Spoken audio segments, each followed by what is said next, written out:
zikora mu birere zireba igituza zitaka amasimbi zirata umubyeyi Kagame Paul uhetse u Rwanda. Mureke murate Kagame Paul wacu kuko yatambukanye ingufu nyinshi. Igihe yajyaga ku Gikongoro ku Ruyenzi yatangiye kurasa umwambi, Kibubu yose irakangarana.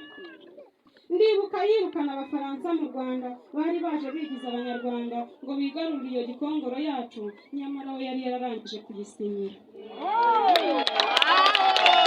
Abayobozi muri aha mureke twamamaze uwo mubyeyi kuko hari indwara yari yaratwibasiye mu Rwanda yaburiwe umuti n'urukingo. Ya ndwara yitwaga izabukuru mu basaza n'abakecuru. Kagame Paul wabonye urukingo, ubu duha inkunga y'ingoboka. Iyo nageraga mu Rwanda umwijima wabaga umwaku ukaba agahinda, kuvuga bigasagamba, kuramba bikaba indoto, indoro ikaba ihinduro, ibirura bigasizora. Kagame Paul uti ndaje. Uruzi rwabaye igisaga, ubu rwisenyeye mu mubande, rusiba ibyamu rusiba ibyanzu, inkuba zivuga ibicu byose, imirabyo inyuranamo mu kirere, kubera FPR yari yaraje gutabara u Rwanda. Banyarwanda banyarwandakazi, hanze aha birahinda, muzatuze guhindira. Hari abazajya badusanganire dukeya. Gusa icyo mwabasaba niduterwa, muzajye mwibuka ko intambara yo kubaka igihugu no kukirinda itigeze imunanira. Iyo ndebye ibyazanywe na Paul Kagame nkakubita ijisho ku byo abayobora, nsanga byose ari mahwane, kuko amahuriro ari mu bwenge, kandi rero isoko ibududubiza nta mahanga ibuza kudubiga.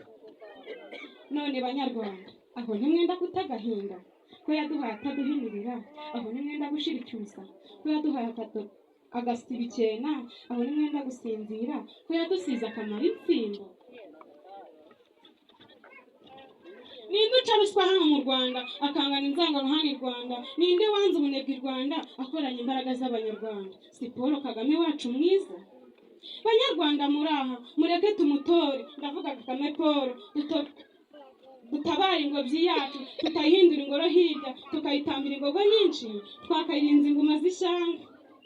Umbwire neza umuhanuzi, iyo uroye neza nk'ibyuzi, iyo urebye iyo migezi n'izo nzuzi, ukabona ibyo bibaya n'iyo misozi byari byaracitse mu Rwanda, ubu bikaba byarisesuye i Rwanda, ubona Kagame Paul adakwiye gutorwa.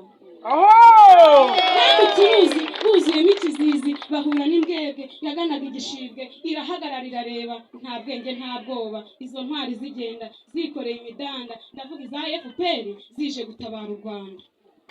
Bamwe ngo ni inzovu twabwiwe, abandi ngo have mwitubeshya. Inzovu zisanga uko tuzibwirwa, nubwo bwose tutazibonye, nkenye zaguranwa iriya bavugaga Kagame Paul. Nerurisheje n'amajwi numva hanikira imitima ihanamye iyo numvise ibigwi by'abandi, abandi bana bavuga ibigwi bya base, njye ndicara nkarata Paul Kagame. Kagame Paul utamutoye ngo atabare u Rwanda rwatewe, wajya hehe wapfuruye?